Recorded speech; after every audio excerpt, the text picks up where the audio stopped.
Hello guys! Ito po muli si Nanette ng Net Cooking. Dito pa rin tayo sa ating Oisy Sarap channel. So today tayo po ay gagawa ng strawberry cheesecake. So narito yung ating mga kailangan. Meron tayo dito yung cream cheese. Then itong strawberry sauce. Then so itabi natin ito. Milk. And itong heavy cream. Sugar. Yogurt. Lemon juice. Then, meron po tayo dito yung gelatin powder. Ito. So, ang ginawa natin dito, nilagyan natin ng 3 tablespoon of water. So, ayan, nabuo na siya. So, ang gagawin po natin dito, guys. So, napakulo ko na itong tubig. Ang gawin natin dito, ilagay natin ito itong gelatin. Para noon, matunaw siya. Okay. So, set aside muna natin ito. Okay guys, then dito guys, meron tayo yung cream cheese na i-break na natin itong cream cheese. Yan o, for about 400 grams. So, dalawang ganito. So, 400 grams po ito. Okay, ang ginawa natin dito na i-break natin. Okay. So ngayon, siguraduhin nyo lang guys, yung cream cheese nyo ay yung room temperature. Ilabas nyo sa ref before nyo gamitin para madali siyang ma-break. Okay, lagyan natin ng sugar. 1 cup. Okay.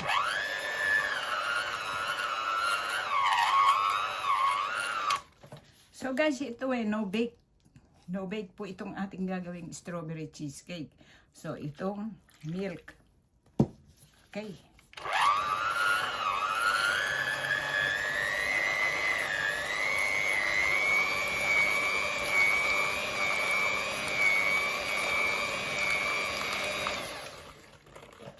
So, lagay na rin natin itong heavy cream.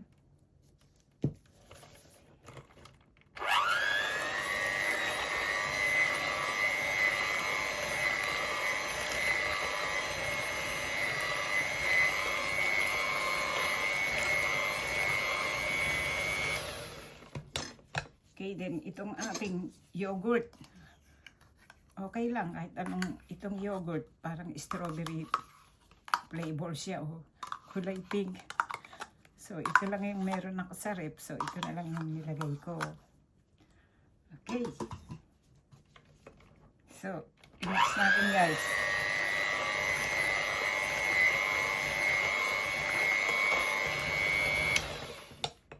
Then, dito guys, lagyan natin ito ng vanilla. Okay. 1 teaspoon. Then, itong lemon juice. Okay, 1 tablespoon of lemon juice. Okay. So, i-mix natin ito guys hanggang sa mag-well blended siya. Maghalo siya sa lahat. Okay?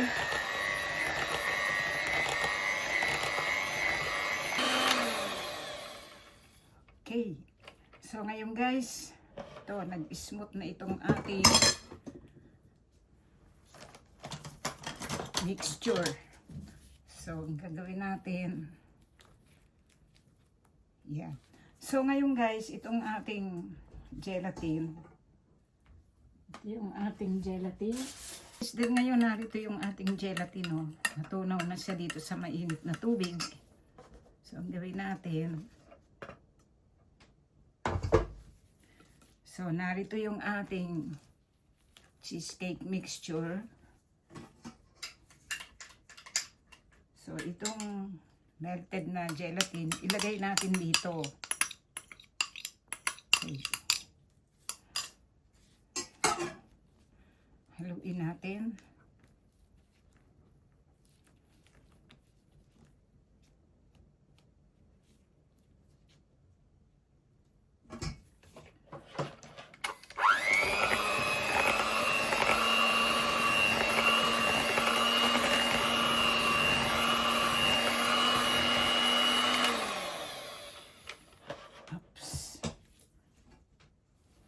Okay, so ayan. nag-mix na siya completely. So ngayon, before itong baka kasi tumigas ito, dahil nilagyan natin ng gelatin, so ang gagawin natin dito guys, hatiin natin. Okay, meron tayo ditong isang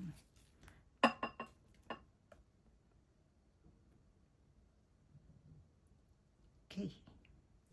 Itong ating cheesecake crust. So, ginawa natin yung biscuit base. So, dinurog natin yung biscuit, then yung nilagyan natin ng melted butter. Then dito, itong kalahati, ilagay natin dito guys.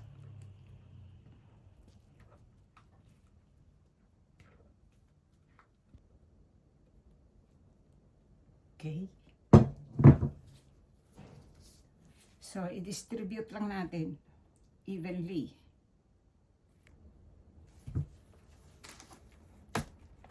So, dito, meron tayo dito yung strawberry sauce. Okay. So, lagay natin yung kalahati nito.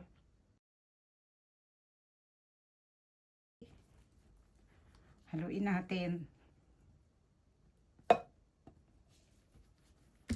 Okay, para mag-mix mabuti. Okay. Okay. So, pwede na ito guys. So, narito yung isa kanina. Yan.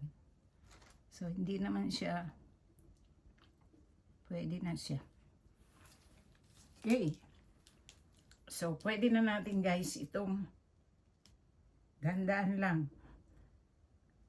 Okay.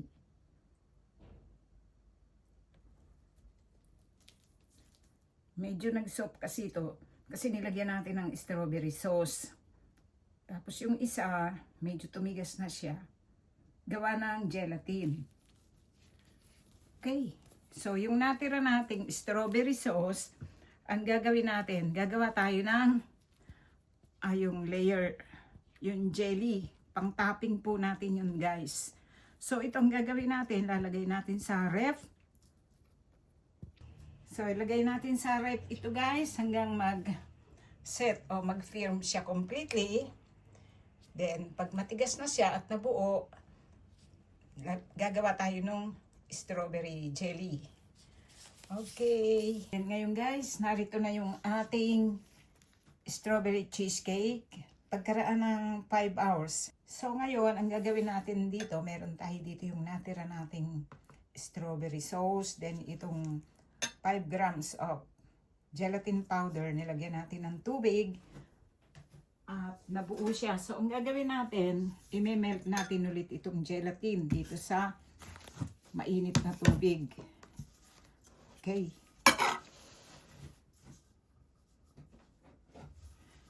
So, tunawin natin itong gelatin. Okay, nag-melt na completely itong ating gelatin powder.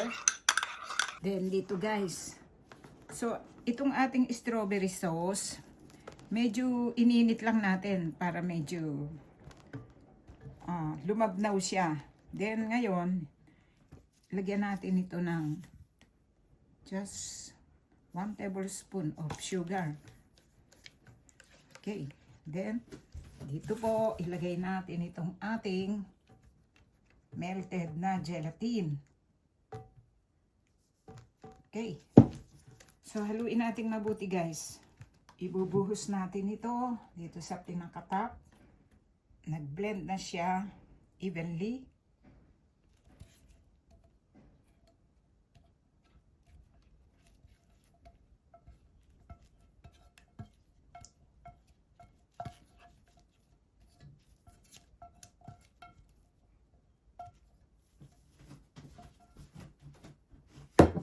So, ang gagawin natin dito, itagi-tagilid natin guys, para mag-distribute siya evenly dito sa kabuuan nitong ating baking pan.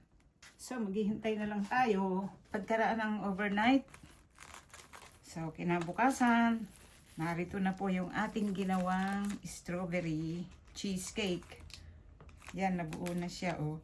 So, ang gagawin natin, alisin natin dito sa baking pan. Okay.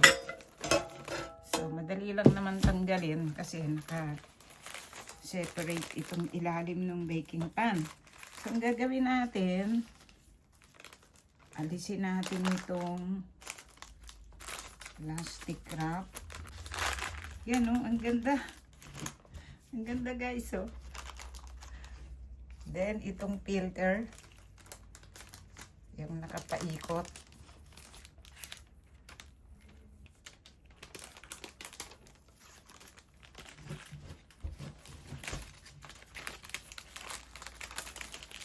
Be careful.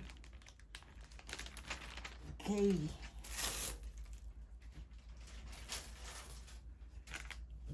So, diba?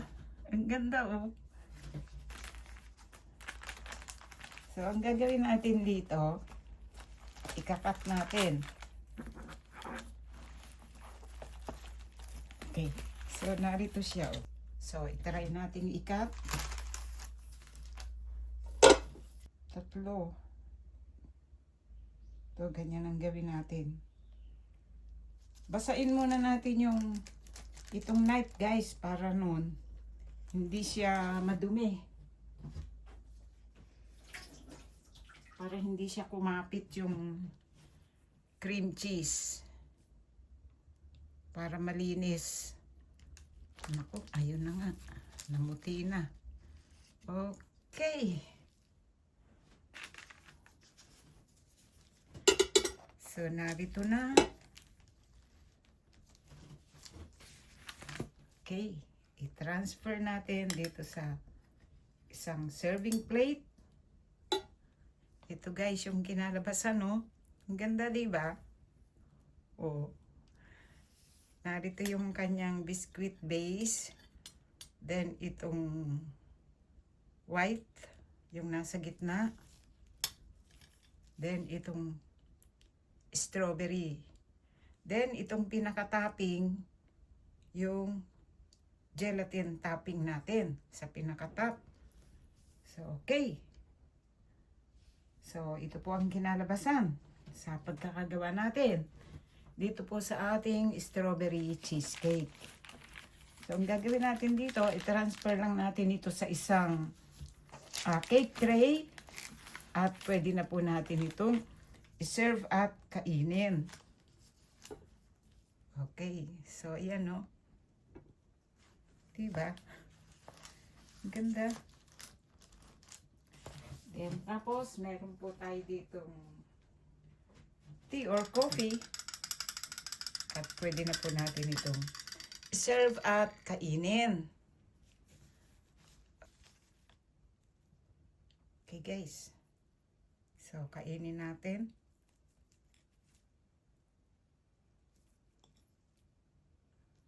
Ito, yung biscuit base, yung white, vanilla, o yung ating cheesecake, then yung strawberry flavor.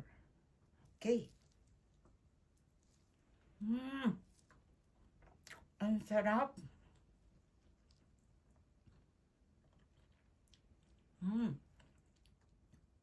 Okay, guys, sana po yung nagustuhan niyo ang pagkakagawa natin dito. Hindi ako makasalita. Sarap eh. Okay, marami pong salamat. Ito pong muli si Nanette ng Net Cooking. Dito pa rin tayo sa ating Oisy Sarap Channel. Thank you po. Bye. So, ilagay natin dito sa plate.